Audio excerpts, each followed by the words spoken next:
요 개념 하나하나를 정확히 아셔야 돼요. 요 개념을 정확히 모르시잖아요? 그러면은 종합소득세 이해할 수가 없어요. 지금부터 제가 요거를 하나하나 설명을 드릴 거니까 오늘 요걸 알아두세요. 요 개념들만 정확히 내 걸로 만들어 놓으면은 다른 세금들도 이해하기가 되게 쉬워집니다. 요게 없으면 세금은 평생 어렵다. 그러니까 세금 문제 좀 해결하고 싶다 그러면 지금부터 설명드릴 요 개념들을 좀 잘 이해해 보세요. 자, 요걸 어떻게 설명드릴 거냐면 요렇게 정리를 했거든요. 종합소득세 계산 과정을 다 정리를 한 건데요. 그리고 이게 더 간편할 수는 있거든요. 위에 걸로 하는 게. 근데 그렇게 해가지고 종합소득세 이해하는 데는 도움이 하나도 안 되고 대신에 제가 알려드리는 방법은 종합소득세를 이해하고 그냥 여기 들어가서 조금만 하면은 그냥 다 할 수 있는 거고 종합소득세도 제대로 이해할 수 있는 방법이니까 저는 그냥 일반 신고로 했으면 좋겠어요. 그래서 이렇게 하시는데 이제 홈택스 신고하기 전에 그러면 신고 유형이라는 게 완전히 없어졌냐 하면 그건 또 아니거든요. 사업자라면 꼭 알아야 할 세금, 회계, 노무, 마케팅.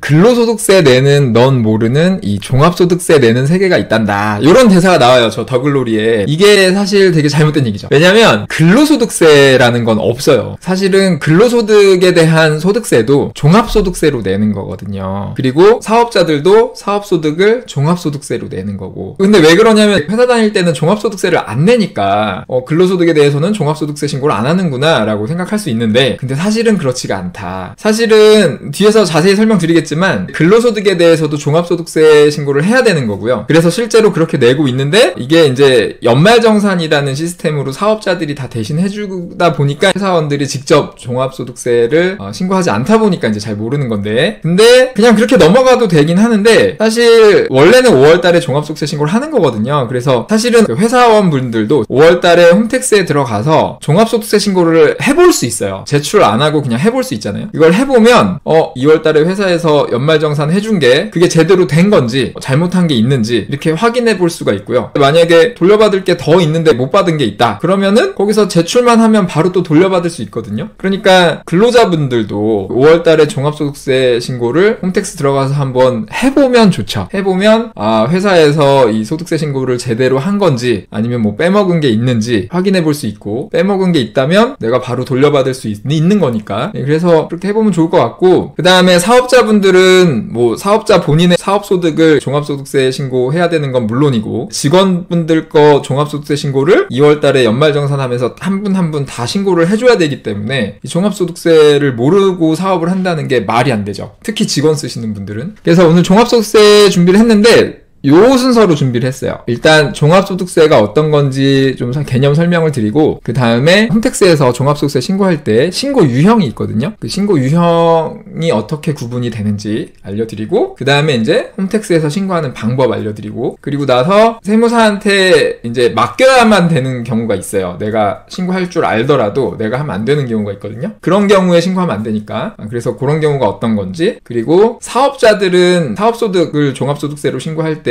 장부로 신고를 해야 되거든요. 그리고 장부가 없으면 경비율로 신고를 해야 되는데 그게 어떤 건지까지 설명을 드리고 그 다음에 Q&A. 먼저 종합소득세 개념 잡기입니다. 종합소득세가 어떤 건지 먼저 설명을 드릴 건데 중요한 건 이제 세금 신고하는 것도 중요하지만 세금 신고하려면은 그 세금이 어떤 건지를 알아야 신고할 수 있어요. 특히 종합소득세는 좀 복잡해가지고 종합소득세를 정확하게 이해하지 못하면은 신고할 수가 없습니다. 그래서 이 종합소득세가 어떤 건지 좀 기본적인 개념부터 설명을 드릴게요. 근데 종합소득세를 설명드리기 전에 우리나라의 세금이 어떻게 되어 있는지를 먼저 설명을 드릴게요. 세금이라는 거는 국가를 운영하기 위해서는 돈이 필요하니까 국민들한테 돈을 걷는 거잖아요. 여러 가지 이유로 돈을 걷죠. 여러 가지 명분으로. 그렇게 걷는 세금의 종류가 혹시 몇 가지인지 아세요? 우리나라의 세금의 종류가 이렇게 25가지가 있습니다. 25가지. 25가지인데 이걸 표로 이제 좀 정리를 한 건데 좀 복잡하죠. 그냥 간단하게 좀 설명을 드리면은 조세 분류는 국세 14개, 지방세 11개 이렇게 돼 있습니다. 국세는 이제 국가 운영하는데 필요한 거, 국가에서 걷는 거, 중앙정부에서. 그 다음에 지방세는 지방자치단체 운영에 필요한 돈을 이제 지방자치단체에서, 시청이나 구청이나 이런 데서 걷는 거죠. 그래서 이제 세금이 25가지나 되는데, 그 중에서 오늘 주제인 종합소득세는 맨 위에 있는 소득세. 소득세 중에서도 이제 종합소득세를 오늘 얘기하는 거니까, 사실 되게 작은 부분을 보는 거죠, 오늘. 근데 사실 세금이 되게 많고 복잡해 보이지만, 한 가지 세금만 정확하게 정확하게 이해하면 나머지 세금들도 좀 비슷비슷하거든요. 특히 이제 종합소득세를 이해하기 위해서 필요한 개념들 중에 이런 개념들, 소득공제, 세액공제, 과세표준, 과세기간 이런 단어들은 여러분들 많이 들어보셨잖아요. 근데 이런 것들을 정확하게 알지 못하면 종합소득세를 이해할 수가 없거든요. 그래서 오늘 이런 개념들을 정확하게 좀 자세히 설명을 드릴 건데, 이런 용어들만 정확하게 이해하고 있으면 나머지 세금들도 되게 쉬워요. 이해하기가. 비슷한 것도 많고. 근데 반면에 이런 용어 하나하나를 정확하게 이해를 못한 상태에서는 백날 공부해봐야 세금 어렵습니다. 그러니까 오늘 이런 개념부터 해가지고 종합소득세 하나만 제대로 이해해 놓으면 세금이 되게 쉬워질 거다. 그리고 많이 쓰는 용어죠. 요 연말정산하고 원천세. 되게 머리 아픈데 사업하시다 보면 원천세 신고도 매달 해야 되고, 근데 이것도 사실 종합소득세와 관련된 것들이거든요. 그래서 종합소득세를 모르면 연말정산하고 원천세를 이해하는 것도 불가능하죠. 근데 이제 종합소득세만 이해하면 이게 뭔지 자연스럽게 알 거고, 그래서 같이 집중해서 보셨으면 좋겠습니다. 그래서 지금부터 종합소득세가 어떤 건지 설명을 드려볼게요. 종합소득세는요, 이 이름에 힌트가 많이 있는데요. 이게 소득세는 소득세인데 종합이라는 말이 붙었어요. 그러니까 종합소득에 대한 세금이잖아요. 여기서 우리가 알 수 있는 거는 이제 소득에는 여러 가지 종류가 있구나. 그죠? 그런 거 알 수 있죠? 그래서 종합소득세를 이해하려면 먼저 소득의 종류를 알아야 돼요. 소득의 종류가 어떤 게 있는지. 여러분, 소득의 종류가 어떤 게 있는지 아시나요? 아마 이렇게 질문 드리면 이제 여러 가지를 떠올리실 텐데, 보통 이제 유튜브나 뭐 네이버나 이렇게 찾아보면은 소득의 종류 검색하면 이런 얘기도 많이 합니다. 선형소득, 비선형소득, 뭐 노동소득, 자본소득, 사업소득 뭐 이런 얘기 하잖아요. 맨 밑에 근로소득, 사업소득, 재산소득, 이전소득 이런 거는 초등학교 교과서에도 이런 게 있더라고요. 근데 이런 구분은요, 우리가 세금을 얘기할 때는 아무 소용이 없어요. 아무 상관이 없습니다. 세금이랑은. 왜냐면은 소득세법에서는 소득의 종류를 세법에서 이렇게 정의를 하고 있거든요. 그래서 그 소득세법에서 소득을 어떻게 구분하는지를 알아야 돼요. 그건 이제 소득세법 4조에 나와 있습니다. 소득세법 4조를 보면은 소득을 이렇게 구분을 하고 있는데, 복잡해 보이는데 요거 설명을 드리면 이렇게 세 가지로 구분을 하고 있어요. 소득세법에서. 첫 번째는 종합소득, 그 다음에 두 번째는 퇴직소득, 그 다음에 세 번째는 양도소득 이렇게 돼 있는데, 사실 이 첫 번째 종합소득은 여러 가지 세금을 써놓고 그걸 묶은 거거든요. 이 6가지 소득이죠. 이 밑에 있는 이 6가지 소득을 묶은 거예요. 그래서 소득세법에서는 한 명 한 명이 벌 수 있는 소득을 8가지로 구분을 하고 있다. 근데 사실은 이것도 8가지가 아니고 이렇게 7가지로 구분을 한 거고요. 7가지로 구분하고 이제 나머지 뭐 여러 가지 소득이 있을 수 있잖아요. 로또에 당첨돼서 복권 소득 뭐 이런 게 있을 수도 있고, 대회 나가서 포상금 받으면 포상 소득 뭐 이런 것도 있을 수 있잖아요. 그래서 이 7가지 외에 여러 가지 소득은 그냥 기타 소득으로 하자. 이렇게 해서 이제 총 8가지 소득이 된 거거든요. 근데 8가지 소득으로 구분해놓고 이렇게 정리를 하면 될 텐데, 지금 정리 방법이 좀 이상하잖아요. 8가지로 했는데 기타 소득이 위에 있고 6가지 같이 묶어놓고 밑에 2개는 이런 식으로 이렇게 나눠놓은 요게 좀 이상하죠? 근데 당연히 이렇게 나눠놓은 이유가 있을 거고요. 요렇게 나눠놓은 이유를 알아야 돼요. 요거를 알아야 종합소득세를 이해할 수 있어요. 소득을 왜 이런 식으로 구분을 했을까를 이해를 해야 됩니다. 그걸 이해하는 게 중요한데, 왜 그러냐면 소득이 발생되는 기간에 따라서 이제 구분을 한 거거든요. 지금 빨간 박스에 있는 이 6가지 소득세법에서 종합소득이라고 해놓은 이 6가지 소득은 수시로 발생이 되죠. 수시로. 뭐 이자, 배당, 사업소득, 근로소득 뭐 다 수시로 발생이 되잖아요. 근데 밑에 있는 퇴직소득하고 양도소득은 어때요? 이거는 꽤 긴 시간 동안 어쩌다 한 번씩 이렇게 발생이 되죠. 예를 들면 퇴직소득은 퇴직금이잖아요. 퇴직금은 아무리 빨리 발생해도 1년은 지나야 발생이 되고, 뭐 어떤 사람은 뭐 10년, 뭐 20년, 30년에 한 번 발생이 되고 이러잖아요. 그리고 양도소득도 어떤 사람은 몇 달 만에 팔 수도 있겠지만 어떤 사람은 10년, 20년, 30년 만에 팔아서 시세 차익을 얻을 수도 있잖아요. 그러니까 이게 퇴직소득이랑 양도소득은 소득이 발생하는 기간이 되게 길어질 수 있고, 그래서 얘네들은 세금을 과세할 때, 세금을 계산할 때 그 소득이 발생된 기간을 고려하는 세금이에요. 이게 안 그러면 안 되는 게, 예를 들어서 퇴직금이 똑같이 1억이라고 해도요, 1년 만에 퇴직금 1억을 번 사람하고 한 20년 회사 다녀갖고 퇴직금 1억을 번 사람하고 세금을 똑같이 적용하면 뭔가 공평하지 않잖아요. 그죠? 집을 팔아서 돈을 버는 것도 똑같이 1억을 벌어도요. 한 6개월 만에 팔아가지고 1억을 버는 거하고 한 30년 만에 팔아갖고 1억을 버는 거하고 똑같이 하면 안 되잖아요. 그러니까 이렇게 기간을 좀 고려한다. 그렇게 이해하시면 됩니다. 그래서 이렇게 6가지 소득, 위에 말씀드린 수시로 발생하는 6가지 소득은 길게 발생되는 밑에 2개 빼고 나머지를 묶은 거라고 보시면 될 것 같고요. 그래서 얘네들은 종합해서 묶어서 과세를 한다. 그래서 종합과세라고 해요. 그게 이제 우리가 오늘 볼 종합소득세죠. 그래서 종합소득세는 이 6가지 소득에 대한 세금이다 라고 이해를 하시면 되고요. 그 다음에 이 밑에 있는 2가지 소득은 별도로 이제 따로 과세를 하는 거니까 요거는 분류과세라고 하거든요. 요건 특히 소득이 발생된 기간을 고려해서 과세를 한다. 그렇게 보시면 되고, 그리고 이제 위에 6가지 소득은 기본적으로는 종합과세인데, 종합과세는 이따가 말씀드리겠지만 세율이 막 되게 높아져요. 막 최대 50%까지 올라가거든요. 그러면은 이제 너무 부담될 수 있으니까 경우에 따라서는 따로 분리해서 과세를 하는 경우가 있어요. 그래서 분리과세라는 게 또 있고, 그 다음에 세금을 과세 안 하는 경우가 있죠. 비과세라고 또 하죠. 그래서 소득세를 과세하는 방식엔 이렇게 4가지가 있다고 보시면 되는데, 그 중에서 오늘 우리가 같이 볼 거는 종합과세다. 그 종합과세는 이 6가지 소득에 대해서 세금을 과세하는 거다. 이렇게 이해하시면 됩니다. 그래서 오늘 볼 거는 이 6가지 소득에 대한 세금인 종합소득세예요. 근데 종합소득세도요, 이게 되게 중요해요. 과세 기간이. 그러니까 아까 퇴직소득이나 양도소득은 뭐 어쩌다 한 번씩 발생하니까 발생하면 그때 신고해서 세금 내고, 발생하면 신고해서 세금 내고 이렇게 하는데, 종합소득, 이 6가지 소득은 수시로 발생을 하니까 얘네들은 그러면 세금을 언제 낼 거냐? 기준이 있어야 되잖아. 그래서 이 기준을 어떻게 정했냐면 1년으로 정해놓은 거예요. 매년 1월 1일부터 12월 31일까지 발생한 이 6가지 소득을 그 다음 해 5월 달에 신고해라. 얼마 벌었는지. 그리고 그거에 대한 소득세를 납부해라. 라는 게 종합소득세고요. 그러면은 세율은 어떻게 할 거냐? 세율. 종합소득세는 세율이 조금 복잡하죠. 이렇습니다. 단순하지가 않아요. 세율에는 이제 부가세처럼 항상 돈 쓸 때마다 10%씩 내라. 이렇게 단일 세율 하는 세금이 있는데, 이 종합소득세는 단일 세율이 아니고 누진 세율이라고 하거든요. 소득이 높아지면 높아질수록 세율도 높아지는, 우리 전기요금도 그렇게 전기를 많이 쓰면 많이 쓸수록 더 비싼 요율로 전기요금을 내잖아요. 똑같이 종합소득세도 많이 버는 사람이 더 높은 세율로 내도록 되어 있습니다. 참고로 여기 지금 과세표준이라고 되어 있는데 요거는 좀 이따 설명을 드릴 거고, 일단은 이 6가지 소득의 합계 금액이라고 생각하시면 될 것 같아요. 그래서 1년에 1,400만원 밑으로 벌면은 6%만 내라. 근데 이제 5천만원까지는 15%, 그 다음에 5천만원 넘게 벌면 24% 내고, 한 1억 5천만원 넘게 벌면 38% 내고, 10억 넘게 벌면 45% 내라. 이렇게 되는 거거든요. 근데 이제 종합소득세가 요것만 해도 부담이긴 한데, 요게 끝이 아니고 여기에 지방세 해서 요거에 10% 하면은 6.6%, 그 다음에 16.5% 뭐 쭉 해갖고 49.5%까지 하니까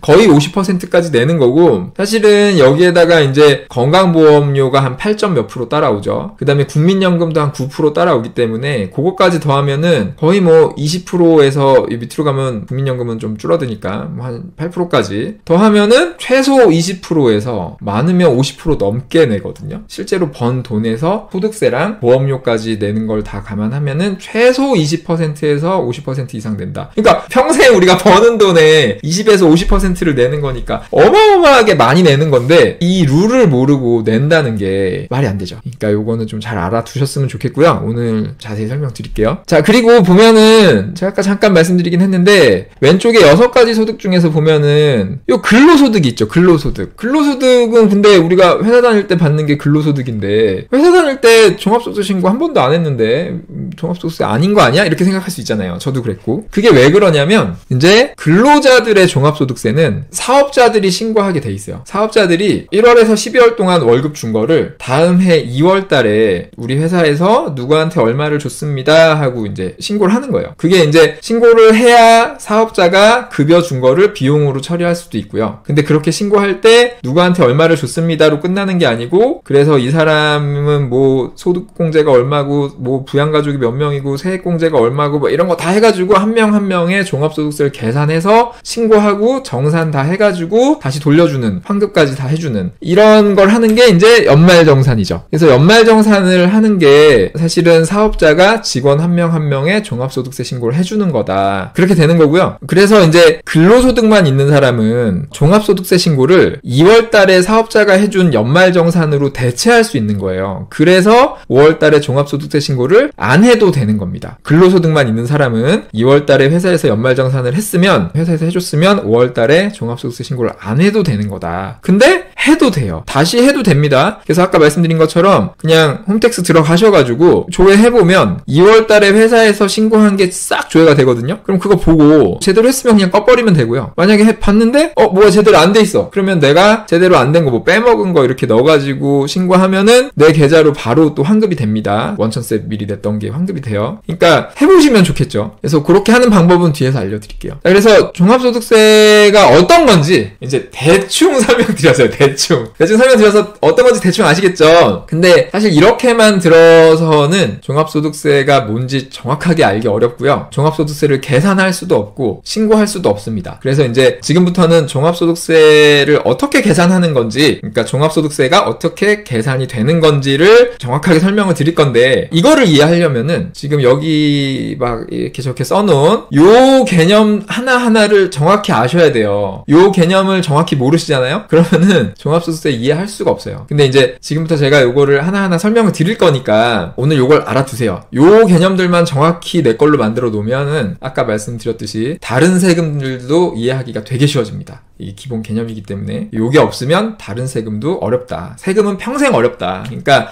세금 문제 좀 해결하고 싶다 그러면 지금부터 설명드릴 요 개념들을 좀 잘 이해해 보세요. 그냥 한번 쓱 흘려들어서는 내 걸로 만들 수는 없는 거니까 좀 반복해서 들어보시면 좋을 것 같아요. 자, 요걸 어떻게 설명드릴 거냐면 요렇게 정리를 했거든요. 방금 보여드린 개념이 요 안에 다 있어요. 요게 뭐냐면 종합소득세 계산하는 과정, 그러니까 종합소득세 계산 과정을 다 정리를 한 건데요. 자, 종합소득세를 이렇게 계산하는 건데 그냥 이렇게 던져드리면 또 뭐가 뭔지 모르실 테니까 설명을 드릴게요. 이게 어떻게 되는 거냐면 부분부터 좀 볼게요. 일단은 이 왼쪽에 여기 보시면 종합소득세 산출세액이라고 돼 있잖아요. 그러니까 다른 세금도 다 마찬가지로 산출세액을 먼저 구하는 거거든요. 그 다음에 옆에 있는 아까 본 거 요것들은 세액 공제 감면 이런 거는 좀 세금을 깎아주는 거라고 생각하면 되고, 가산세는 잘못한 게 있으면 더 하는 거고, 기납부세액은 미리 낸 세금이거든요. 이런 거 돌려주는 거니까 또 빼주는 거고, 이렇게 되는 거라서 일단 세금 계산은 요거라고 보시면 돼요. 산출세액 구하는 거. 근데 종합소득세 산출세액 구하는 걸 보면은 왼쪽에 과세표준이 있죠. 그리고 오른쪽에 세율이 있어요. 그래서 과세표준에다가 세율을 곱하면 종합소득세 산출세액이 나오는데, 이게 종합소득세만 이렇게 계산하는 게 아니고 모든 세금이 다 이렇게 계산합니다. 모든 세금의 산출세액은 과세표준에 세율을 곱하는 거예요. 우리 뭐 과세표준 뭐 이런 말 많이 들어보셨죠? 과표라고도 하고. 그래서 이제 과세표준이라는 건 뭐냐면 어떤 세금을 계산할 때 그 세금을 구하기 위한 기준이 되는 금액이겠죠? 금액. 그래서 이 종합소득세는 이제 좀 이따 보겠지만 이 종합소득 6가지 소득에다가 뭘 좀 뺀 게 이제 과세표준이 되는 거예요. 그래서 과세표준을 구해서 거기에다가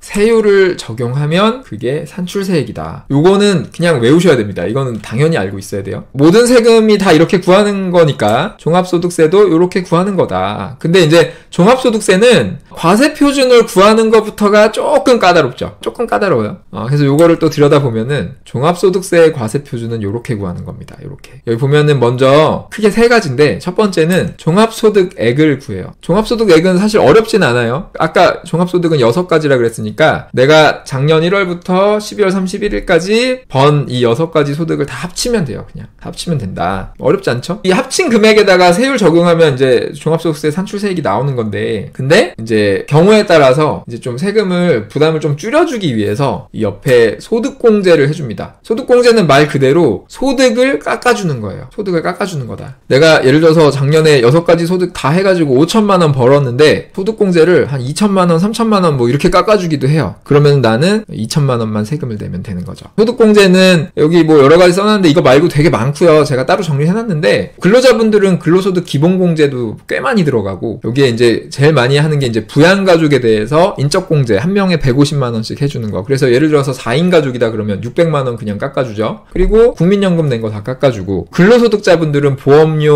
의료비, 교육비, 신용카드 쓴 거, 현금용 수준 끊는 거 이런 거 다 하는 게 이 소득공제 받으려고 하는 거죠. 사업자는 그런 거 안 해줘. 해줘요. 그래서 사업자들은 이제 대신에 뭐 노란우산공제 같은 거 해주는 게 있는데 사실은 별로 없죠.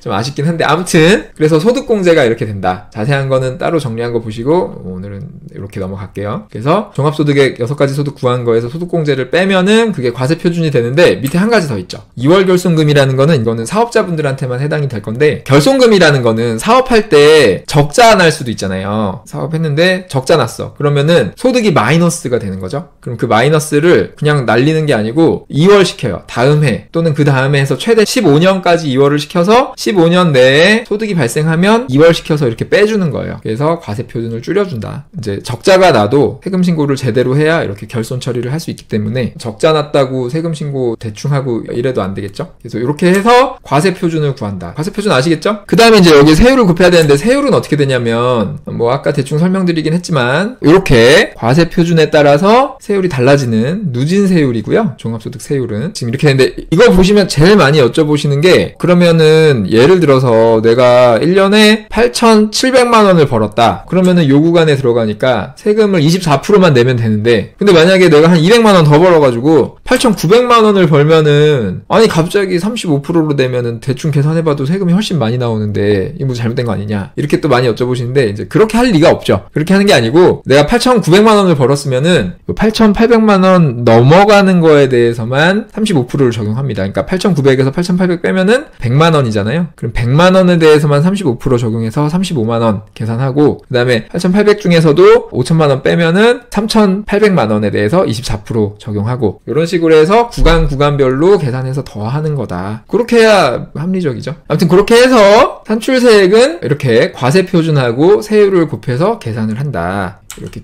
곱하면 이렇게 산출세액이 계산이 된다. 여기까지 이제 알아두시면 종합소득세는 끝난 거예요. 끝난 거고 이제 여기에서 좀 깎아주는 게 있죠. 여기 세액공제, 세액감면 이런 거 이것도 종류가 많은데 뭐 자녀가 많으면은 자녀 한 명당 15만원, 30만원 뭐 3자녀 이상은 좀 더 깎아주고 뭐 그런 게 좀 있습니다. 자세한 내용은 또 따로 해놨는데 특히 이제 여기서 저번에 제가 정리해드린 연금저축 같은 거 그런 거 이제 세액공제 받는 게 여기에 들어가는 거죠. 그 다음에 또 뭐 잘못한 게 있으면은 세금 더 내야죠. 세금 신고를 안 했다던가 늦게 했다던가 뭐 이러면은 또 가산세 내야 되고 그 다음에 요건 이제 더 하는 거고요. 그 다음에 밑에 기납부세액은 말 그대로 미리 납부한 세금이거든요. 그러니까 우리가 먼저 근로자들은 회사 다닐 때 원천세 월급 받을 때 원천세 뜯기잖아요. 근데 그게 미리 내는 거예요. 미리. 그 미리 내는 게 뭐냐면 올해 1월에서 12월 사이에 버는 거는 내년 5월에 세금을 내는 건데 월급 받을 때 뜯기잖아. 그러니까 내년 5월에 낼 세금을 미리 내고 있는 거예요. 그래서 여기 밑에 보면은 원천징수 세액이 있죠. 그래서 우리가 연말정산하고 돌려받는 거는 이 원천징수 원천세 낸 거를 연말정산할 때 종합소득세를 해가지고 계산해봤더니 기납부세액이 더 크니까 환급이 나오는 겁니다. 근데 이거는 2월달에 제대로 했으면 5월달에 받을 게 없겠지만 2월달에 제대로 안 했으면 5월달에 다시 들어가서 내가 직접 근로소득으로 이제 신고해가지고 돌려받을 수 있다. 그 다음에 기납부세액은 근로자분들만 있는 게 아니고 사업자분들도 중간예납하죠. 종합소득세를 5월달에 신고하고 나면은 6개월 뒤에 11월달에 전에 냈던 거 절반을 또 내잖아요. 그래서 만약에 그 뒤에 사업이 잘 안 돼가지고 내가 산출세액보다 이게 더 크다 그러면은 또 돌려받습니다. 그래서 기납부세액까지 다 빼주면은 이렇게 납부 또는 환급받을 세액이 나오는 거죠. 그래서 이제 종합소득세는 이렇게 계산이 되는 거고 종합소득세 절세하려면은 여기서 이제 빼주는 거, 뭐 소득공제, 그다음에 세액공제, 세액감면, 기납부세액 이런 거 이제 빠짐없이 잘 챙기시면 되고요. 결손금 같은 거. 그다음에 사업자들은 여기 필요경비 이런 거 있는데 요건 좀 이따 설명드리고 세율 같은 것도 뭐 명의에 따라서 이제 뭐 법인을 한다거나 이러면 많이 바꿀 수 있고 곱하기가 달라지는 거니까 크게 달라지죠. 그런 식으로 이제 절세하면 되겠죠. 가산세 같은 거 안 나오도록 좀 관리하고 그렇게 하시면 됩니다. 절세 같은 건 또 다음에 따로 얘기하고요. 그래서 종합소득세는 요렇게 정리하면 됩니다. 그 다음에 이제 신고해야죠. 이제 종합소득세 알았으니까 종합소득세 신고를 해야 되는데 홈택스에서 신고하기 전에 일단 신고 유형을 볼게요. 신고 유형 어떤 게 있는지. 신고 유형이요, 여러분 그냥 인터넷 찾아보면 좀 헷갈릴 수 있어요. 왜냐면 작년에 확 바뀌었거든요. 신고 유형이. 제가 자료가 이제 그 전 거는 없어서 옛날 거를 갖고 왔는데 이게 2023년까지는 계속 이랬어요. 2019년 18년 건데 2023년까지는 이랬다. 어땠냐면 신고 유형이 옆에 보면은 A 유형, E 유형, S 유형, V 유형 뭐 이런 식으로 알파벳으로 나눠놨어, 신고 유형을. 그래서 5월달 되면 우편물 날라오면은 내가 신고 유형이 뭐지? 막 이렇게 확인을 할 수 있었죠. 근데 이거를 신고 유형을 다 정리를 해보면 이렇게 많은 신고 유형이 있었습니다. 근로소득은 X 유형, 뭐 기타 소득은 Y 유형, 연구소득은 W, 뭐 사업소득은 뭐 유형에 따라서 이렇게 되게 많은데 너무 많죠. 그리고 이제 이거를 이제 홈택스에 들어가면은 이 유형별로 또 이렇게 막 EFG는 여기 가서, V는 여기 가서, 뭐는 여기 가서 이런 식으로 해놨는데 이게 2022년 홈택스 화면이거든요. 근데 사실 이게 의미가 없다. 의미가 없어요.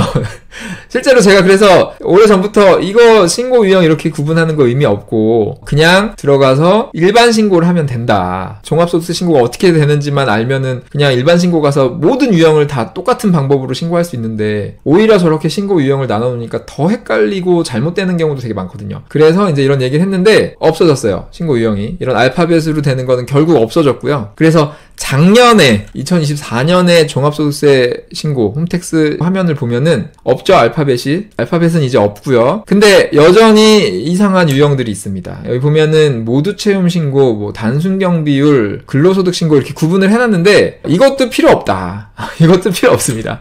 그냥 일반 신고 하시면 돼요. 더 어려워. 경우에 따라서 나눠갖고 신고하는 게 전 더 어렵다고 보고, 위에 단순경 비율 신고하는 거는 잘못하면 더 손해봅니다. 괜히 저렇게 했다가. 그래서 이제 다 무시하고 일반 신고, 제가 알려드리는 방법으로 일반 신고하면은 모든 경우에 그냥 깔끔하게 신고할 수 있다. 이게 유니버셜한 방법이니까 이렇게 하시면 되고요. 이건 2024년 작년 거고요. 올해 또 바뀌었어요. 종합소득세 신고하는 게. 그러니까 홈택스가 올해 되게 많이 바뀌었거든요. 이제 올해 1월 달에 부가세 신고하면서 예상을 했죠. 부가세 신고도 완전히 바뀌었거든요, 올해. 그래서 올해 종합소득세도 좀 바뀌겠구나 했는데 아니나 다를까 많이 바뀌었습니다. 지금 종합소득세 신고로 들어오면은 전에는 그래도 비슷비슷하게 이렇게 바뀌어왔는데 지금 이렇게 바뀌었고, 근데 이렇게 바뀌었는데도 지금 보면은 내 작성할 신고가 뭔지 모르면은 뭐 맞춤 신고를 찾기 버튼이 있고, 뭐 모두 체험 신고, 단순경 비율 신고가 있고, 근로소득 신고가 있고 이런데 다 필요 없다. 그냥 일반 신고 하나면 된다. 몇 년 지나면 또 바뀌지 않을까 좀 생각해 보고요. 모르겠어요. 그러니까 이거는 제 의견이에요. 저는 일반 신고를 하는 게 편하더라. 그리고 제가 정리해드리는 내용만 보면은 누구든지 다 그냥 이 방법으로 신고할 수 있으니까 그냥 이렇게 보시는 게 좋겠다. 그리고 이게 더 간편할 수는 있거든요. 위에 걸로 하는 게. 근데 그렇게 해가지고 종합소득세 이해하는 데는 그렇게 해가지고는 도움이 하나도 안 되고, 대신에 제가 알려드리는 방법은 종합소득세를 이해하고 그냥 여기 들어가서 조금만 선택해가지고 하면은 그냥 다 할 수 있는 거고, 종합소득세도 제대로 이해할 수 있는 방법이니까 저는 그냥 일반 신고로 했으면 좋겠어요. 그래서 이렇게 하시는데 이제 홈택스 신고하기 전에 그러면 신고 유형이라는 게 완전히 없어졌냐 하면 그건 또 아니거든요. 그래서 신고 유형을 확인을 해야 되는데, 신고 유형은 어떻게 확인하면 되냐면 요 위에 보시면 신고 도움 서비스라는 게 있어요. 그래서 요 신고 도움 서비스를 눌러보시면 이렇게 화면이 나오고요. 여기 보면은 일단은 참고로 내 담당 세무조사관 연락처가 있거든요. 전화번호가. 그래서 뭐 급하게 뭐 필요하시면 여기 전화해 보시면 될 거고, 근데 이제 요거 보여드리려는 건 아니고, 여기 들어오면은 일단 밑에 여기 귀속연도가 있죠. 귀속연도는 제가 지금 2025년 5월 달에 내는 거는 2025년 세금이 아니고 전년도 1월에서 12월 세금이니까 2024년 소득에 대한 세금을 2025년에 내는 거잖아요. 그래서 이 소득이 기속된 연도거든요. 그래서 사실 지금 확인하실 때는 2025년 거 신고하실 때는 이 귀속연도 2024년으로 해서 조회를 하셔야 돼요. 여기 조회 버튼 있죠. 그리고 제가 방금 캐치한 거거든요. 근데 아직 이게 2023년께 안 열렸어요. 홈택스에. 이거 라이브 하고 있는 오늘이 4월 25일인데 오늘 아직 안 열렸고, 며칠 지나면 열릴 거예요. 2024년께. 그래서 확인은 2024년 걸로 하셔야 돼요. 그래서 2024년 걸로 확인을 해서 이 밑에 여러 가지가 있는데 이 중에서 기본사항 탭을 눌러가지고 뭘 보셔야 되냐면 요 밑에 요 세 가지를 보시면 됩니다. 요 세 가지 보시는데 요게 뭐냐면, 먼저 신고 안내 유형. 요게 제일 중요해요. 요건 뭐냐면 저는 외부 조정 대상자라고 돼 있죠. 이건 무슨 의미냐면 외부에서 신고를 해야 된다. 그러니까 세무대리인, 세무사나 회계사님들이 신고를 해야 된다. 내가 하면 안 된다. 그러니까 여기에 외부 조정 대상자라고 찍혀 있는 분들은 셀프 신고할 줄 알아도 셀프 신고하시면 안 됩니다. 외부 조정 대상인데 셀프 신고하면은 무신고하고 똑같아. 신고 안 한 거랑. 그러니까 반드시 세무사한테 맡기셔야 되고요. 이 외에는 이제 자기 조정 대상이라고 돼 있거나 아니면 모두 채움 대상 뭐 이런 식으로 돼 있어요. 뭐 그 외에 또 뭐가 있는지 모르겠는데 성실신고 확인 대상자도 아까 보니까 외부 조정으로 돼 있더라고요. 그러니까 다른 건 없을 것 같은데 혹시 제가 지금 말씀드린 거 외에 다른 유형이 있으면 댓글로 알려주시면 제가 확인을 해볼게요. 근데 아마 없을 것 같고, 그 다음에 이제 확인해봐야 되는 게 밑에 기장의무. 기장의무는 사업자한테만 해당이 되는 건데 뒤에서 설명드릴 거예요. 장부에서. 장부에는 간편장부하고 복식장부. 그러니까 사업소득은 장부로 신고해야 되는데 장부에는 간편장부랑 복식장부가 있거든요. 근데 그 중에서 저처럼 이렇게 복식부기 의무자라고 돼 있으면 반드시 복식장부로 신고해야 되는 거고, 만약에 여기에 간편장부로 돼 있으면 간편장부로 신고해도 되고 복식부기로 신고해도 되고, 근데 간편장부 대상자가 복식부기로 신고하면은 산출세액의 20%를 세액공제를 해줍니다. 그런 거 참고해서 이제 또 해보시면 되고요. 근데 복식부기 의무자가 간편장부로 신고하면은 또 무신고, 신고 안 하는 게 되니까 좀 주의하셔야 되고, 그 다음에 오른쪽에 추계신고 시 적용경비율도 이제 사업소득이 있는 분들한테만 필요한 건데, 요것도 이따 설명드릴 건데, 사업소득은 장부로 신고를 해야 되는데 장부를 안 썼다 그러면은 이제 추계신고를 하거든요. 추정해서 계산한다 그래서 추계신고를 하는데, 그때 적용하는 경비율이 두 가지가 있어요. 단순경비율, 기준경비율이 있는데 그 중에서 어떤 걸 적용할 거냐 이고요. 그래서 여기에는 단순경비율 아니면 기준경비율 이렇게 돼 있죠. 근데 여기에서도 많이 여쭤보시는 게, 여기에 단순경비율이라고 돼 있으면 난 단순경비율 대상자구나 해서 아까 그 신고 들어갈 때 단순경비율은 버튼이 있잖아요. 그거 눌러서 신고하는 경우가 있는데 그렇게 해서 손해보는 경우가 많아요. 그래서 단순경비율이라고 돼 있더라도 원칙은 단순경비율로 신고하는 게 아니고 사업소득은 이 왼쪽에 장부로 신고하는 겁니다. 그래서 간편장부로 신고를 하고요. 만약에 장부가 없을 때는 단순경비율을 적용하겠다는 거거든요. 그리고 원칙적으로는 장부 없이 단순경비율을 적용했기 때문에 가산세가 또 붙어요. 산출세액의 20%도 가산세가 붙기 때문에 주의를 해야죠. 그리고 아까 말씀드린 사업이 적자가 나면 결손 처리를 해야 되는데 결손 처리는 장부로 신고했을 때만 되는 거고, 단순경비율이든 기준경비율이든 이 추계신고로 하면은 결손 처리가 안 됩니다. 그러니까 내가 단순으로 떴어. 근데 나 적자야. 그러면 단순으로 하면 안 돼요. 그러니까 제가 아까 그냥 일반 신고로 하라고 말씀드리는 거예요. 아시겠죠? 그래서 이렇게 세 가지 보시면 되고, 그 다음에 요 앞에 건 제 거 캡처해 온 거고, 요거는 저희 직원 거 방금 캡처해 온 거거든요. 이제 저희 직원은 근로소득만 잡혀있고 사업소득이 없으니까 어떻게 돼 있는지 보려고 갖고 왔는데, 이제 요렇게 돼 있죠? 위에 신고 안내 유형은 모두 채움으로 돼 있고, 밑에는 간편장부랑 단순경비율로 돼 있는데, 뭐 이거는 사업소득이 없으면 아무 의미 없다. 중요하지 않다. 이렇게 보시면 됩니다. 그래서 이렇게 보시면 되고, 다시 한번 말씀드리지만 뭐 다 필요 없고 그냥 일반 신고로 하시면 된다. 그래서 신고 유형 어떤 건지 말씀드렸고요. 그러면 이제 홈택스 들어가서 신고해볼까요? 자, 홈택스 들어가서 신고하는 거는 제가 정리를 일단 다 해놨어요. 제가 밑에 이제 고정 댓글에 링크 나중에 남겨놓을게요. 거기 이제 제가 카페에다가 이제 정리를 다 세금, 회계, 노무, 마케팅 이렇게 정리를 해놨는데, 세금 정리해놓은 거에 여기 세금 4-1-A번에다가 종합소득세 신고 홈택스 실전 이렇게 해놨죠. 여기 들어가시면은 요 이제 카페 게시글인데 쭉 내려보면 이렇게 정리해놨거든요. 여기 다 링크가 있습니다. 그래서 누르면 다 링크로 넘어가는 거고 유튜브 영상이에요 다. 근데 이제 요게 순서가 이제 순서대로인데 0번으로 돼 있는 거는 이제 준비하는 거, 개념 같은 거, 신고에 필요한 것들, 그 신고도움 서비스 보는 방법 이런 거고요. 요거는 뭐 크게 중요하진 않고, 이 중에서 제일 중요한 거는 기본사항 입력이에요. 여기서 어떻게 입력하느냐에 따라서 이 밑에 신고하는 게 달라지거든요. 그래서 요거 입력하는 게 되게 중요하고, 종합소득세 신고가 조금 복잡한 이유는 이게 6가지 소득에 대해서 사업소득 신고하는 방법도 4가지가 있고 막 복잡하잖아요. 그러니까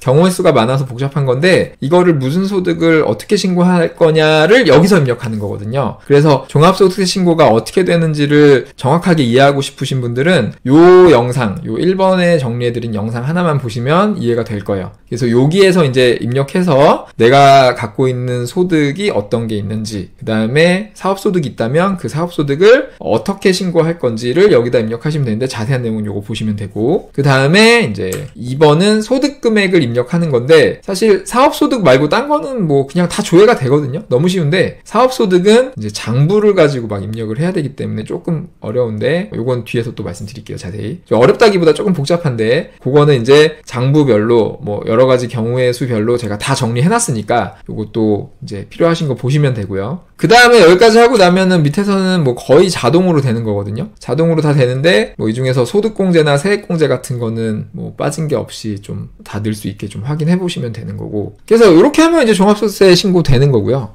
이 중에서 이제 제일 중요한 거는 아까 말씀드렸듯이 기본사항 입력하는 부분이 제일 중요한 거니까 요거 보시면 되고. 그래서 요거를 이제 홈택스 가서 하시면 되는데, 홈택스가 이제 메인 화면에서 이 위에 세금 신고 버튼을 누르면은 화면이 이렇게 밑에 나오고요. 여기서 왼쪽에 종합소득세 신고 버튼을 누르면은 이제 오른쪽에 이런 메뉴들이 나오고, 여기에서 요 버튼을 누르면은 이제 아까 보여드린 종합소득세 신고 화면이 나오는 거거든요. 근데 여기에서 이제 일반 신고를 누르면 본격적으로 종합소득세 신고하는 화면이 나오는데, 그 화면이 제가 아까 그 카페 링크에 쭉 정리해드린 거 타고 들어가시면 보이는 화면, 그게 제가 2019년에 정리를 해놨거든요. 근데 작년까지는 그게 안 바뀌었어요. 똑같았어요. 그래서 작년까지는 그걸로 보고 하셨으면 됐는데 올해는 바뀔 것 같아. 근데 아직 이게 지금 일반 신고 누르면 지금 신고 기간이 아닙니다 하면서 안 뜨거든요. 그래서 올해 어떻게 바뀔지를 모르겠어요. 그거는 제가 5월 1일이 되면 열릴 테니까 빨리 확인해가지고 5월 초에 다시 정리를 해드릴게요. 근데 사실 이게 다시 정리할 필요가 없는 게, 이게 모양만 바뀌는 거지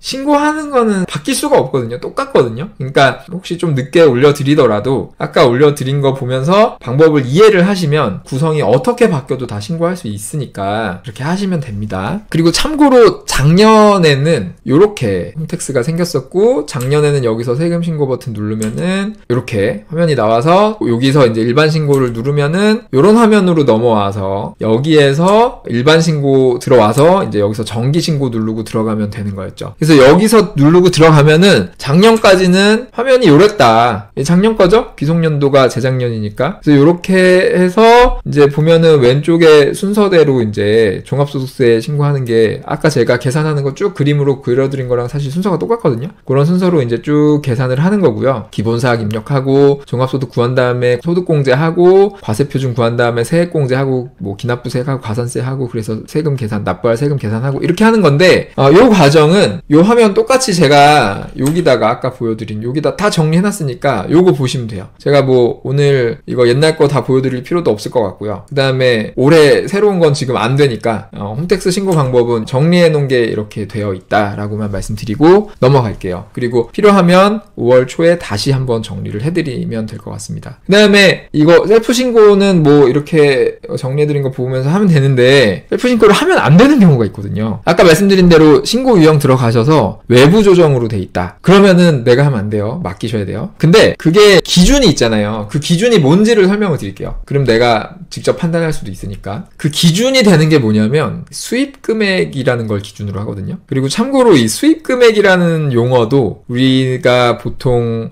이제 세금이 익숙하지 않은 분들은 이제 익숙하지 않은 생소한 용어인데 굉장히 중요한 용어입니다. 수입 금액이라는 용어를 모르는 것도 사실 말이 안 돼요. 그래서 이번에 좀 알아두시면 좋겠고요. 수익금액이라는 거는 뭐냐면 말 그대로 들어온 돈을 다 얘기하는 거고, 예를 들면 매출액이 수익금액 중에 하나죠. 들어왔잖아요, 돈이. 근데 이제 사업자 등록할 때 뭐 간이과세자 할 거냐 일반과세자 할 거냐 이럴 때 기준 금액을 우리 매출액으로 하죠. 매출액으로 하는데 뭐 4,800만 원, 8,800만 원 이런 식으로. 그러니까 부가세에서는 그거를 매출액으로 하는데 기준 금액을, 소득세에서는 매출액으로 안 하고 수익 금액으로 하는 경우가 대부분입니다. 그래서 매출액에 좀 대응되는 건데 수익 금액이라는 거는 매출액보다는 조금 넓은 개념이다. 들어온 돈을 다 합친 거니까. 그러니까 여기에는 매출액뿐만 아니라 뭐 여러 가지가 있을 수 있어요. 예를 들면 정부에서 무슨 지원금 받는 것 중에서도 어떤 거는 수익 금액에 넣어야 되는 게 있고 안 넣어도 되는 게 있고 그런 게 있고, 또 우리 부가세 신고할 때 세액공제는 세금을 깎아주는 거라 그랬잖아요. 그래서 부가세 신고하다 보면 세금 깎아주거든요. 세액공제로. 근데 그 깎아준 세액공제를 다시 수익 금액으로 다 잡아요. 그게 이제 뭐 신용카드 발행 세액공제 이런 거는 뭐 저같이 음식점 하는 경우에는 뭐 거의 1,000만 원 가까이 되거든요. 그 1,000만 원을 다시 잡습니다. 수입으로. 그런 거랑 뭐 전자신고 세액공제 이런 거 10,000원씩 해주는 것도 다 잡아요. 좀 치사한 것 같은데. 근데 아무튼 수익금액이라는 게 그런 거고, 지금 말씀드릴 거는 이제 세금 신고를 내가 직접 해도 되냐, 아니면 외부에 맡겨야 되냐, 세무사한테 맡겨야 되냐를 판단할 때도 수익 금액을 기준으로 합니다. 그래서 그 기준 금액이 어떻게 되냐면 표로 정리를 해놨는데 요렇게 요 표 중에서 오른쪽을 보시면 돼요.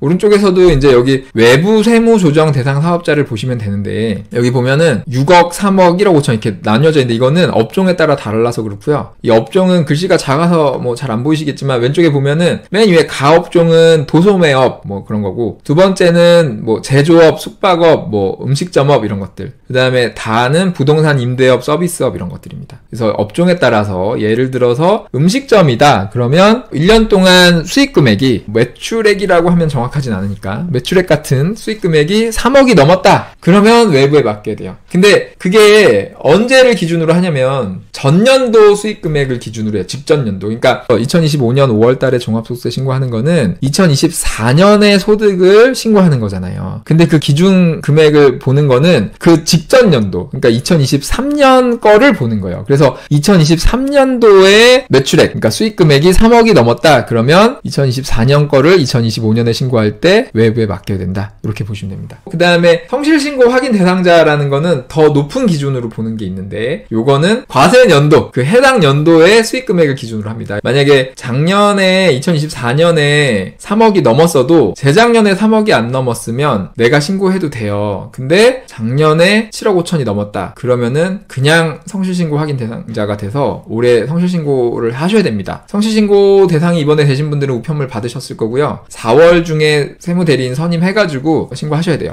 그래서 6월 달에 종합소득세 신고하죠. 그렇게 된다 그러면 이제 세무사한테 맡겨야 되는 경우는 뭐 이렇게 설명드렸는데, 이렇게 이제 보셔도 되고, 아니면 며칠 있다가 그 아까 신고 유형 보는 데서 보여드린 걸로 외부 조정이 뜨는지 아닌지 그렇게 보셔도 됩니다. 그렇게 하시면 되고, 그럼 이제 마지막으로 이제 장부 얘기를 좀 해볼게요. 장부라는 건 사실 별거 아니에요. 우리 뭐 가계부 쓰고 용돈기 입장 쓰고 이런 거, 거래 내역을 쓰는 거 있잖아요. 몇 월 며칠에 얼마 들어왔다, 몇 월 며칠에 얼마 썼다, 이렇게 쓰는 게 장부인데, 이게 왜 중요하냐면은, 요거는 다시 요 종합소득세 설명드린 거 화면에서 다시 설명드리면, 여기서 이 왼쪽에 종합소득액이라는 게 6가지 소득의 합이라고 설명을 드렸는데, 이 중에서 이 사업소득은 이상하게 표시를 해놨잖아요. 그냥 사업소득 써놓은 게 아니고 이렇게 노란색으로 해가지고 뭐 이렇게 좀 복잡하게 써놨단 말이에요. 이유가 있겠죠? 왜 그랬냐면 이 6가지 소득 중에서 일단 밑에 5가지 소득, 사업소득을 제외한 나머지 5가지 소득을 보면은 얘네들은 소득을 계산할 필요가 없어요. 소득을 계산하는 게 사실 말이 안 돼요. 예를 들면은 근로소득, 월급을 받잖아요. 그러면은 소득이 발생이 되면은 계산할 필요가 있어요? 그냥 확정이잖아, 소득이 얼만지가. 월급을 200만 원 받았으면은 근로소득이 200만 원이지 계산할 필요가 뭐 있어. 연금 내가 뭐 한 30만 원 받았다 그러면은 연금 소득 30만 원이지 뭐 계산할 게 뭐가 있어요. 이자 마찬가지고 배당 마찬가지고요. 그런데 사업소득은 그렇지가 않아요. 사업소득은 계산을 해야 돼요.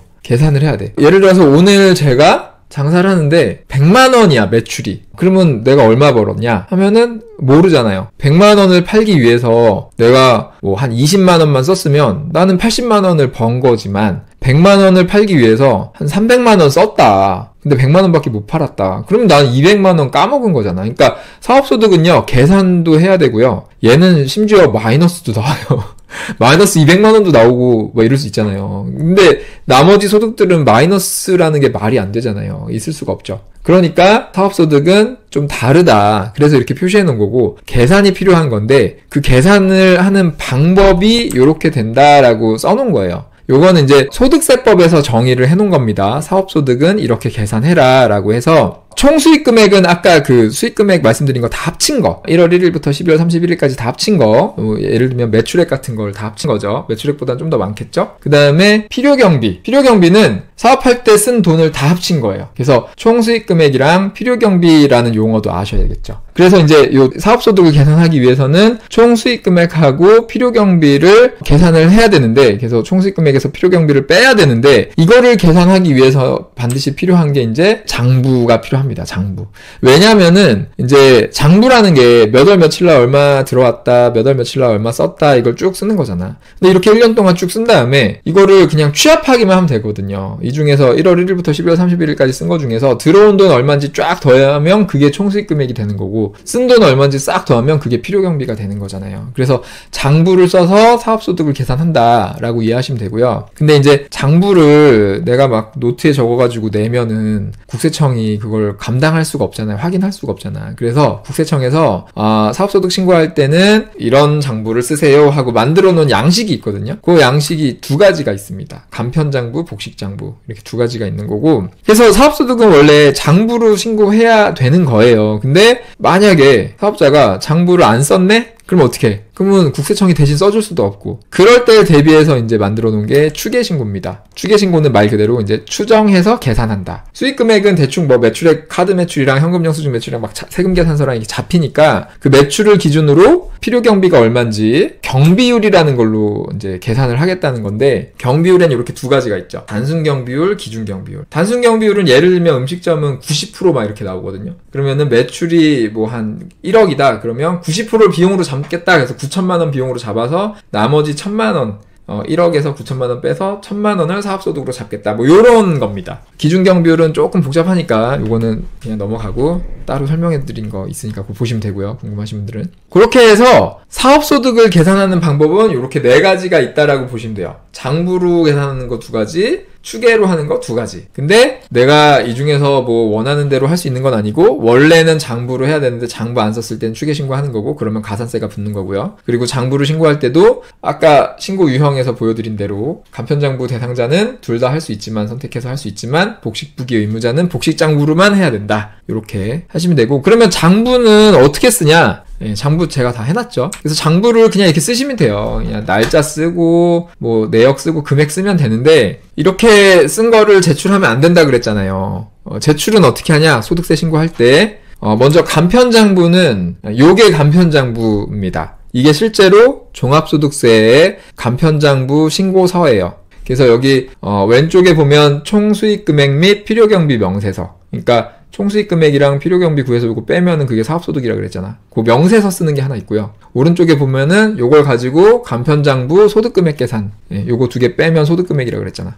요거 계산하는 거를 이제 내는 건데, 이게 어떤 식으로 되는 거냐면, 장부를 1년치를 다 써놨으면 그 중에서 매출액만 싹 뽑아요. 그래서 여기다 적어. 그 다음에 매출액 말고 뭐 세액공제 받고 이런 것들, 기타 수익금액을 여기다 쫙 적어. 그 다음에 이거 두 개를 더하면은 그게 수익금액이 되는 거죠. 되게 쉽죠? 되게 단순한 거예요. 그 다음에 이거는 이제 수익금액이고, 비용 쓴 거, 필요경비도 마찬가지로 뭐 밑에 그냥 되게 많은데 그냥 제가 대표적인 거 몇 가지만, 급여 준 거 여기다 다 적어. 1년 동안 준 거 합계 금액을 적어요. 그 다음에 뭐 임차료 낸 거, 월세 낸 거 다 적어, 합쳐가지고. 그 다음에 감가상각비 계산해서 여기 써. 그 다음에 차량 유지비, 뭐 기름값 쓰고 뭐 쓴 거 다 여기다가 합쳐. 그냥 1년치를 써. 그리고 뭐 광고비 쓴 거 이런 거, 뭐 지금 제가 몇 가지만 보여드린 건데 그 외에 뭐 매입한 거 뭐 다 써요. 이거를 다 합치면은 필요경비 합계가 되죠. 그러면은 이제 아까 제가 사업소득은 총수익금액 빼기 필요경비라 그랬잖아. 그래서 위에 합계금액하고 밑에 합계금액을 빼면은 그게 이제 사업소득이 되는 거죠. 그거를 이제 오른쪽에 적는 건데, 어떻게 적는 거냐면 오른쪽 서류에 총수익금액 여기다가 아까 왼쪽에서 쓴 거 수익금액 쭉 적습니다. 그리고 밑에 필요경비 쭉 적는데, 여기 뭐 세무조정 이런 얘기 있잖아요. 이거는 이제 뭐 세법에 맞춰서 이제 좀 뺄 건 빼고 넣을 건 넣고 뭐 이렇게 하라는 건데, 뭐 이렇게 특별히 어려운 건 없고요. 그래서 여기다가 쓰면은 밑에 이제 요 두 개 뺀 거, 그게 이제 소득금액이 된다. 이렇게 되는 거고, 실제로 이제 그걸 어떻게 하냐, 이거를 이제 실제로 일일이 취합하려면 되게 어렵잖아요. 그래서 제가 자동으로 되게 다 해놨거든요. 그래서 엑셀에 쓴 다음에 요 부분에 요 간편장부 개정 과목이라고 한 거, 그러니까 개정 과목이라는 거는 이제 아까 그 서류를 제가 엑셀로 만든 거예요. 똑같아요. 그냥 출력하면 똑같이 나오는데, 여기 지금 파란색으로 표시하는 거 있죠. 아까 매출액, 뭐 급여, 뭐 감가상각비, 소모품비, 뭐 이런 것들 하나하나가 개정 과목이라고 하거든요. 그래서 개정 과목별로 이제 취합을 하는 거니까 내가 엑셀에다가 돈 쓴 다음에 이 개정 과목만 쓰면 돼요. 계정 과목은 여기 간편장부 양식에 있는 파란색 중에 하나만 쓰면 됩니다. 그거를 쓰면은 여기에 있는 금액들이 일로 싹 더해지는 거예요. 되게 단순한 거죠, 원리가. 그래서 이렇게 싹 더해지면은 이게 실제 제가 2020년에 자모 사업한 거 회계장부거든요. 요건 제가 2021년에 신고하면서 다 올려드렸었잖아요. 그거 다시 가져온 거고요. 여기 보시면은 제가 1년 동안 쓴 거 다 합치니까 매출액이 6,800만 원이었고 기타 수익금액 뭐 세액공제 받고 한 게 62만 원이다. 그래서 이거 합치면은 이제 수익금액 합계가 6,874만 원이다. 이렇게 나온 거죠. 그 금액을 여기다가도 쓰고 요거 가지고 여기다가도 쓰고 그렇게 하는 거예요. 그 다음에 경비는 그럼 어떻게 썼냐? 급여 뭐 1,100만 원 쓰고 접대비 11만 원 쓰고 감가상각비 1,400만 원 뭐 이렇게 쭉 쓴 거예요. 그래서 요걸 다 합치니까 필요경비 합계액이 4,100만 원이더라. 그래서 요거를 이제 빼주면은 6,800만 원에서 4,100만 원 빼면은 2,690만 원이더라. 요렇게 해서 요게 제 사업소득이 돼서 저는 요걸 가지고 이제 소득신고를 한 거죠. 요게 간편장부고요. 그 다음에 복식장부도 똑같아요. 지금 보면은 복식장부는 뭔가 좀 어려워 보이는데 이것도 이제 복식장부 신고서 양식이거든요. 근데 여기 이제 손익계산서라고 돼 있는데 사실은 방금 봤던 이 간편장부 양식도 이것도 사실은 손익계산서예요. 손익이 계산이 됐잖아. 그게 손익계산서지. 얘도 손익계산서인데 형태만 좀 다른 거고요. 간편장부하고 큰 차이는 뭐냐면 계정 과목이 좀 많은 거야. 아까 간편장부에는 계정 과목이 2가지밖에 없었잖아. 매출액은 2가지, 뭐 필요경비는 20가지 정도였는데 복식장부 보면은 이 수익금액에 대한 계정 과목이 지금 되게 많아요. 여기 뭐 한 7가지, 여기 한 10몇 가지 있잖아. 20가지 되죠. 그 다음에 필요경비에 대한 계정 과목도 되게 많아요. 이렇게 되게 많은데 똑같아. 그냥 돈 쓴 거를 뭐 상품 매출, 뭐 접대비 뭐 이렇게 쓰면은 그 금액이 다 여기로 들어오는 거예요. 이렇게 들어와서 이제 요 파란 거 들어온 돈 수익금액에서 빨간 거 필요경비 요걸 빼면은 요게 나오죠. 당기순손익. 용어만 좀 다르죠? 그러니까 이 당기순손익이 결국 사업소득인 거잖아요. 그래서 요렇게 구하는 거다. 그러면 요건 장부로 어떻게 쓰냐? 요것도 제가 올려드린 아까 그 장부에서 이제 아까 요 빨간색 여기 간편장부 계정 과목을 쓰면 간편장부가 만들어진다 그랬잖아요. 근데 요거랑 상관없이 이제 여기 오른쪽을 보면은 이제 복식장부 계정 과목 쓰는 데가 좀 있거든요. 요거는 이제 거래를 다 2개로 쪼개야 돼요. 차변 대변 해가지고 쪼개는 거는 살짝 공부를 해주셔야 되는데 어렵진 않습니다. 제일 재밌거든요. 요거를 쪼개 놓으면은 이제 각각의 계정 과목을 쓰면은 그 계정으로 싹 들어가가지고 그냥 이렇게 자동으로 다 만들어지게 해놨으니까. 그래서 아까 그 똑같은 장부에 복식장부를 보면은 이제 손익계산서 보면은 자 매출액 6,800만 원 똑같죠. 간편장부랑. 그 다음에 영업의 수익이 6,200만 원 합쳐서 이제 총 수익 금액은 이렇게 합계 금액이 되는 거고. 그 다음에 비용은 이제 판관비가 4,100만 원. 그 다음에 영업의 비용은 없어. 그래서 합치면 요거 4,100만 원이고. 그래서 수익금액에서 필요경비 빼면은 당기순손익 2,600 얼마 이렇게 나오죠. 아까랑 금액 똑같을 수밖에 없죠. 똑같은 장부로 만든 거니까. 그러니까 어려운 게 하나도 없죠. 근데 이제 여기에서 이제 그 복식장부로 신고할 때는 손익계산서로 끝나는 게 아니고 재무상태표도 신고해야 되거든요. 근데 재무상태표도 계정 과목만 다 넣으면은 이렇게 다 자동으로 만들어집니다. 이게 제가 실제로 저희 사업장의 재무상태표를 만들어서 신고했던 그 양식이고요. 이렇게 하면 되고 여기에 이제 합계잔액 시산표 이런 것도 있는데 그것도 다 만들어지게 해놨으니까 입력만 해주면 돼요. 홈택스 들어가서. 장부는 제가 정리해 놓은 거에 회계 1번에 있거든요. 그래서 여기 보시면 되고 여기 들어가서 보시면은 사용법을 제가 간편장부는 정말 쉬워요. 그냥 요거 영상 하나 보시면 15분 정도 되는데 요거 하나 보시면 그냥 끝나는 거고 그 다음에 복식장부 쓰실 분들은 공부를 좀 하셔야 됩니다. 그러니까 기본적으로 공부해야 되는 게 개념이 좀 있어요. 특히 요거 2번에 정리해 놓은 분개하는 방법이라던가 그 다음에 계정 과목에 대한 거 그 다음에 회계 8요소 이런 거 있거든요. 자산, 자본, 부채 이런 수익, 비용 이런 개념을 정확하게 모르면 복식장부는 쓸 수가 없기 때문에 공부를 좀 하고 이제 엑셀 파일에다가 3번, 4번은 제 장부 쓰는 거 예시니까 보시면서 좀 따라서 해보시면 어렵진 않을 거고 그렇게 하시면 제가 국세청 소득세 신고 양식에 맞춰서 다 만들어 놓은 거니까 소득세 신고도 가능하고요. 근데 뭐 소득세 신고보다도 회계는 알아야 된다고 생각하거든요. 경제적인 문제를 좀 잘 풀어가고 싶다 그러면 당연히 알아야 되는데 뭐 사업을 하던 아니면 나중에 뭐 투자를 하시던 뭐 주식 투자 같은 거 할 때도 재무제표가 결국 손익계산서랑 재무상태표 뭐 여기서 나오는 거잖아요. 그러니까 이거를 모르고 투자한다는 것도 사실 말도 안 되고, 근데 이거를 공부하기 가장 좋은 방법이 장부를 쓰는 거죠. 사업하시는 분들은 사업장 장부, 어차피 사업장 장부는 필요한 거니까 쓰시면 좋고, 아니면 사업 안 해도 내 가계부를 또 돈 들어오는 거는 매출액으로 쓰고 돈 쓰는 거는 뭐 적당한 계정 과목으로 쓰면 얼마든지 쓸 수 있으니까 그렇게 써보시면 내 자산 관리하기도 되게 실제로 좋고 회계 공부도 되고 하니까 저는 이 정도까지는 전국민 교양 과목으로 해야 되지 않을까. 자본주의 시대니까. 근데 이제 모르겠습니다. 학교에서 안 가르쳐주는 거니까 뭐 많이 관심이 없으신데 어렵게 느끼시기도 하고, 근데 회계가 그렇게 어렵지 않다. 제가 이거를 2019년부터 공유를 해서 그동안 정말 많은 분들이 같이 이용하시면서 이제 발전시켜 온 거고, 그 중에는 60대 이제 어머님도 계시거든요. 직접 이렇게 저렇게 쓰셔서 세금 신고 하신 분 중에. 그러니까 마음만 열면 누구든 할 수 있다. 하실 수 있고요. 절대 어려운 게 아닙니다. 회계라는 게 중요한 거고 모두에게 필요한 거고요. 그리고 여기 밑에 회계 2번에 보시면 제가 저희 장부를 2020년까지 다 계속 공유를 해놓은 게 있으니까 뭐 요거 보셔도 되고, 그 다음에 제가 지금 음식점하고 카페하고 오락실하고 뭐 이쪽을 하고 있는데 부동산 임대업 하는 건 올려드렸고, 제가 무인 카페 하고 있는 게 있거든요. 그 회계 장부는 이번에 올려드릴게요. 그래서 이번에 실제로 무인 카페 지금 1년 반 정도 운영했으니까 재작년에 오픈해서 작년에 풀로 운영했거든요. 그래서 그 장부 정리해서 그걸로 홈택스 신고하는 거 올해 바뀐 것도 좀 정리할 겸 해서 무인 카페로 보여드리고, 장부를 가지고 장부 정리하면 어떤 데이터를 볼 수 있는지도 보여드리고, 그렇게 하면 재밌지 않을까. 그래서 5월 초에 장부 한번 준비해가지고 장부도 보여드리고 2025년형 홈택스 신고, 종합소득세 신고도 한번 정리하고 그렇게 하면 될 것 같습니다.